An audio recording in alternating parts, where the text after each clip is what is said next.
Todd Flesner. Good to see everyone. Yep. Happy autumn. Yes. So it's here. Autumn is here. So if you've tuned into Channel 26, you'll find us on Monday, Wednesday, and Friday at 6 p.m. and Saturday, Sunday at 9 a.m. Great. Yeah. Thanks for joining us. So we've got a guest again today. We do? Yes. And would love to be able to introduce folks to Cully Christeansen. Cully's a buddy of mine, and He's in that networking group that you have. Is that right? well, he's within my network of folks that I know that Cool. that I call on. So, all right. And Cully's business is the Pest Posse. So we're going to find out about Cully and his posse today. The one-man posse. A one-man posse. Well, thanks for joining us, Cully. It's a pleasure to be here. Thank you guys for having me. So we like to begin when we invite our guests. We like to ask them to tell us about who you are, where you've grown up, where you were educated, and what brought you to this area. Well, I'm from here. Sweet. So I don't know how many of your guests have been basically born, raised, went to school in Not very Milpitas. So from grade school at Zanker to middle high at Thomas Russell, and graduated from Milpitas High in 1985. And then went to junior college up in Ohlone for about a year and realized college just was not my thing. So, but I got into pest control in 1995, and I've been there ever since. Okay. All right. All right. And so, obviously, you like the area. What is it that keeps you here? You know, the Bay Area has so much of really everything, in a sense, you know. The people here are, I just like it better here than Southern California. I moved there for a little while, and, you know, Orange County's fine, but it's just a better climate here. You know, people are a little bit friendlier. It's a little tougher with all the traffic these days, but it's still a nice area to live. The weather's great. I mean, my gosh, you can't beat the weather here. Yeah. Right. Yeah. You know? Okay, so you started in pest control in '95. That's correct. Okay, let's roll back the clock a little bit. What did you do up till that point that began that? I just really couldn't find my place, just to be honest. I was a manager for a photo shop. We took people's pictures and put them on magazine covers. Wow. I did that for a while. That was the job that took me down to Southern California. I'd done construction before that. I did a little bit of outside sales. Actually, I was doing that job when a buddy of mine was doing a pest control job. And he was doing that job. He had been doing it in the summers for college, and used to talk about how much money he was making and this, that, and the other. And I called him up, and so I was like, the outside sales thing was not my cup of tea. I'm a fine salesman, but when you put me in a position where I'm just straight commission, I don't know, my mind doesn't wrap around that very well. So he was telling me, you know, his company was looking for somebody, so I got into pest control that way. Okay, nice. Okay. So obviously, it's something that's really captured you in terms of your interest, and your aptitude. What is it about that that really attracts you to that industry? Did you have a little ant farm or something when you were No. a kid, or no? Actually, I was the kid. I was the kid who would take the salt and throw them on the snails. I had the magnifying glass, and I was burning the ants. You were. I was that kid. You were ornery. So you were into extermination early. Yes. I was into it early. Okay. Absolutely. So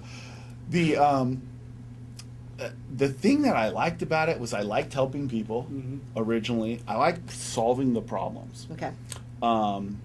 Every situation's different. There's always something. I guess location, weather, and all kinds of little microclimates and vegetation that track different bugs, right? Absolutely. So there's so many different variables that are always going into play that it's always a little bit of a challenge. And then of course just dealing with the people is also, that's almost even in a sense more of a challenge. And not because people are difficult, but just everybody's different. Sure. You know, and it's kind of learning personalities Mm-hmm. and how you deal with different personality types and just various different things. Okay, so you let's know. look at the services. What services does Pest Posse provide? Well, the Pest Posse, one of the things, because I've been in this industry so long, that I decided when I was going to open my own company, I wanted to do everything green.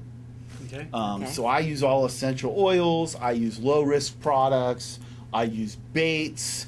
When you're looking at the toxicity chart, everybody's familiar with the danger, warning, caution.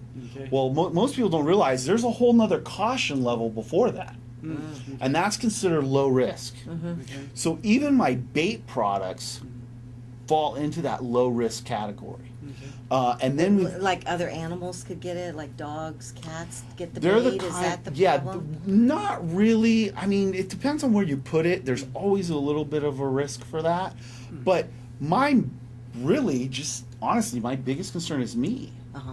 I'm the one who gets Oh, exposed yeah. the most. Oh, constantly, Okay. yeah. My dad has had cancer twice. My aunt died of cancer. And I'm like, if I'm going to keep doing this job, I really feel like I need to make some changes. Uh-huh. Now, then to add to that, that just plays out to my customers. Sure.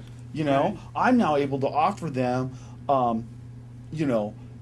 a much more environmentally friendly product that's Okay. just as effective. Okay. And sometimes it's actually even more effective. Uh-huh. Okay. Interesting. Yeah. Yeah. I've actually got a fleet product that I use in people's yards that I've been using for 10 to 15 years. And it's rosemary oil, thyme oil, and clove oil. Huh. It's a Okay. granule. And it works better on fleas than anything I had ever used Wow. previously. Wow. Okay. Products that are even no longer on the market that we even us as a professional Mm-hmm. can't use anymore. This works better than those did. Wow. So Yeah. that differentiates you from perhaps others then that are out Exactly. there in the market. Yeah, and the other thing is a lot of companies are offering these services, but it's not all they do, Okay. which isn't necessarily bad, but this is all I do. Okay. Okay, so I actually specialize in this. If Okay. that makes sense. Okay. So what preventive measures can a property owner take to limit their exposure to pests? There's so many things that you can do, and I'll just hit some of the high points. One big one that I see a lot is leaky faucets. Outside, inside, ants, especially because we kind of, we had some good rain a couple of years ago, but it was 1 year and then we're dry again, right? Right. Right. So we've kind of been in an extended drought. So anytime there's water, the ants are going to be going for that. The roaches are going to be going for that. Okay. Rodents, the whole 9 yards. So that's a real So big that one. could even be under the house, leaks under Absolutely. the house. Yeah, I actually had a customer the other day. He had his didn't even realize it. His sewer lines were all rotted out. Oh, yeah. And so all of that, into a bug, that's food. Yeah. Oh, yeah. Okay. So those are some things to pay attention to. Your landscaping, super important. Keep the weeds down. Take the time to get those weeds down. In this, a lot of times we're not watering our lawns or whatever. Yeah. I would even, think about changing your landscape. Put in a low water landscape I'm so definitely an that you don't advocate just of have that. Yeah. dry Exactly. lawn because you're going to get seed heads that are going to attract insects and rodents. Those seed heads are things that they're going to eat when they don't have readily available food. That's what they normally would eat. Okay. Plus, I just think aesthetically, dead grass, which is fine if people can't water, and I know the water Yeah. situation, Yeah. but switch over to some rocks or low maintenance or Yeah. some shrubs. But Absolutely. So I And- didn't realize that the dead grass It can weeds is actually be a food source. The other for thing the- is they'll use that for nesting material. Oh, if you're wow. talking rodents. Okay. Interesting. Roaches, a lot of people don't realize is the outside roaches that we have unfortunately a lot of here in Milpitas. Those are they actually eat decaying organic matter. So it doesn't matter what it is. If you let your leaf litter build up in your yard, Oh, that's what they eat. You Okay. get down to the bottom of that. Uh-huh. Maybe you're using it as mulch. I don't know. Okay. But a lot of times it's just maintenance. They're actually feeding on that, and that Okay. can add to it as well. So now, would it be obvious to somebody? Are there signs that they have a problem that they need to address, or is it is it something that maybe folks aren't aware of, that there are some things they ought to be looking at that would tip them off that maybe they weren't aware of? Well, a lot of times, like I'll have customers who will have rodent issues, and they'll be like, "Oh yeah, I've only noticed them for the last couple of weeks," and then I start looking around. I'm like, "No, you've had rodents for a long time," you know. But they weren't coming into the house, or they weren't in the attic, so they could really hear them running around. And so one of the things you got to remember is your typical rat can climb in something the big around as my thumb. So half inch. Is about the size to 3/4 is about the hole for a rat. But a mouse can get in something just over 1/4 of an inch. So if you've got any holes, you know, those are things to watch for. But the other thing is you know, your light switch, you haven't cleaned it for a while, it starts to build up dirt, you know, and grunt, right?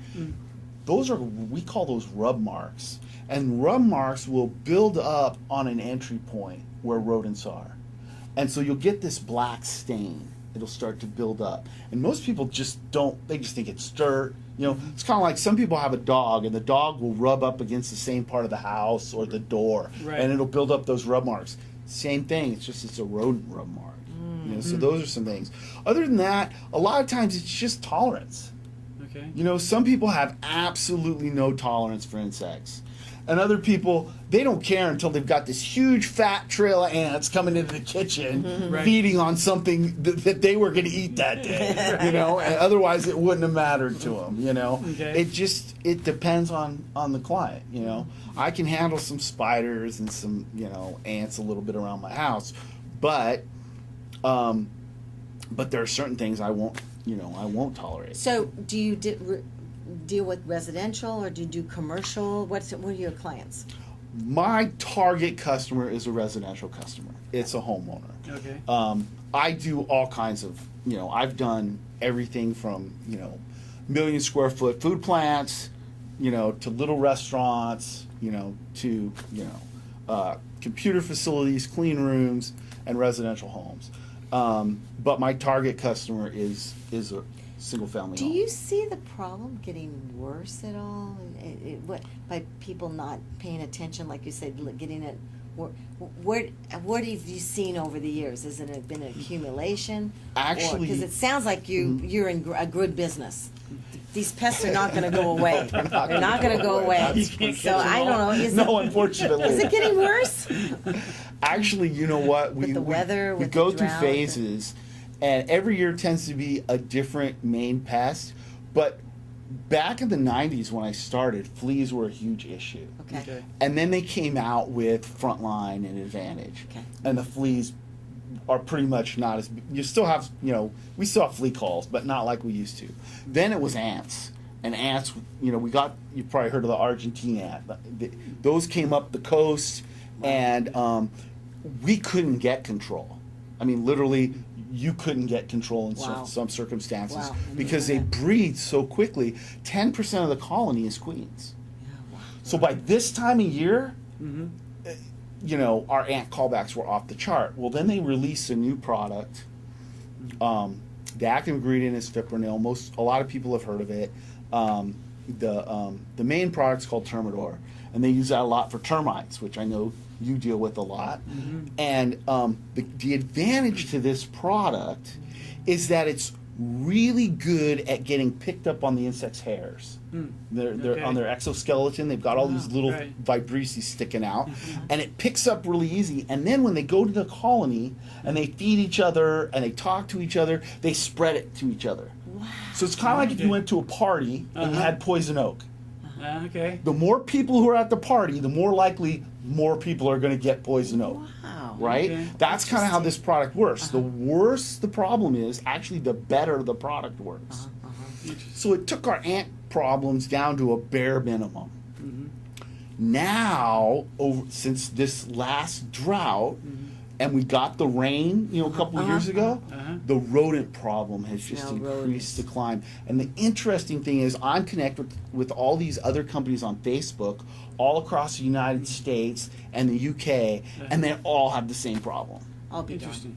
And what's kind of scary is that we're all talking about getting anticoagulants off the market because we're concerned with secondary poisoning, which is a serious concern. But I really wonder what the consequences of those are going to, of that, if that happens, what the consequences of that is going to be. There is a really good documentary called Rats out there. Okay. And the gentleman, I can't remember his name, but he did the Super Size Me documentary. Okay. You remember that one? Yeah. Okay. With Well, Big he's Macs, right? exactly Yeah. where Okay. and every he went in, he ate McDonald's for a month, and Right. you know. Yeah. Needless to say, so he did this documentary around rats, and he went all over, New York, India, and all these different places. Well, one place he went to was in Louisiana. He went to this college where they're, studying the rat population around the swamp area in the main city. Why can't I think of it? Where they have the big event every year. New Orleans. New Orleans, thank you. Okay. And around New Orleans. And one of the things that he said is, we are at the cusp. Wow. They're finding all kinds of parasites, diseases, all these different things. So don't watch this documentary if you're squeamish at all, because this one gave me the willies, and I've seen just about everything. Well, it sounds like you said, every year there's a kind of a different something. I mean, pests are smart. I mean, they morphosize, or they change, Yeah. they adapt, don't they? They do adapt. Adapt to and weather whatever. patterns can play into it. Yeah. It was kind of spiders this year, from what I'm understanding. I got my business started a little late just because of the way the process works, and but everybody was saying, yeah, it was a big spider year. Well, we're getting ready to close, but we want to ask you, if I may, Sure. what are the challenges that you face? The challenges I face, what's very interesting in all the talk we get with global warming and climate change and wanting to take care of our environment and eating organic and all this, most people don't care that I do green services. Really? They are more interested in getting the problem solved. Right. Okay. And which is fine. I'm Yeah. still going to solve the problem. I'm not intimidated by that one bit. I just do it a different way. But I do find that in some ways a little bit of a challenge, because end up, even though, if you go to Yelp and you search green, last time I checked, I was number 2 on the list. Okay. But I don't get very many calls from that. Okay. Okay. And I know part of that's I don't have a lot of reviews, but it's just interesting to me that there isn't more action being taken. Okay. So that's a challenge for me, and just learning the marketing, and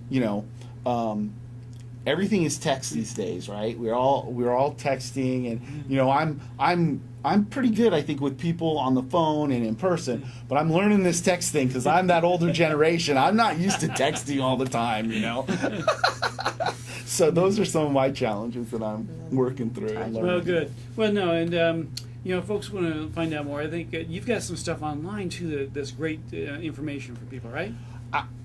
Absolutely. You can find me, like I said, on Yelp. You can find me on Thumbtack. You can find me on if you go to your Google listings. I've got a Google listing. My website will be up hopefully before the end of the month, so I'll have more there. Right. And then the other thing is, if anybody's really interested in getting to know me better, I actually have a YouTube channel that's dedicated to the pest control industry. That's all about training pest control guys to do their jobs better. Cool. And to introduce them to new products and different ways of doing the job. So they can find me on YouTube at the Pest Posse. So not only you got to come out and take care of folks' problems in their home, but you're training others how to do it. Exactly, Wow. as well. I was going to ask you future goals and aspirations, but you've already answered that. You are quite a moving and shaking kind of guy. You try. Keep those bugs going. That's right. Yep. All right. Well, Cully, thanks for joining us. Good luck with the launch of your business. So you've got a lot of good experience, that you demonstrated for folks today. Appreciate it. And we wish you all the best. Yeah. Well, thank you guys so much for Thank having you. me on. I really appreciate it. Yep. It's Absolutely. been fun.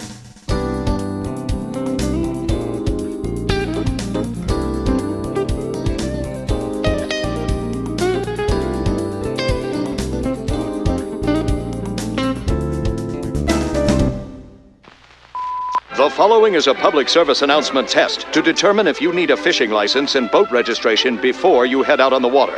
Let us begin. Are you a pelican? Does this look like your house? Is this your idea of fishing with friends? Do you use your feet as fishing hooks? Are you your own boat? Do you have webbed feet? No, I mean like a... That's the one. Do you want this in your favorite lake? Yuck, yike. No thanks, mister. Regardless how you answered, you need to be licensed and registered because it helps local conservation efforts protect the very natural resources you enjoy boating and fishing in for generations to come. Do your part at takemefishing.org.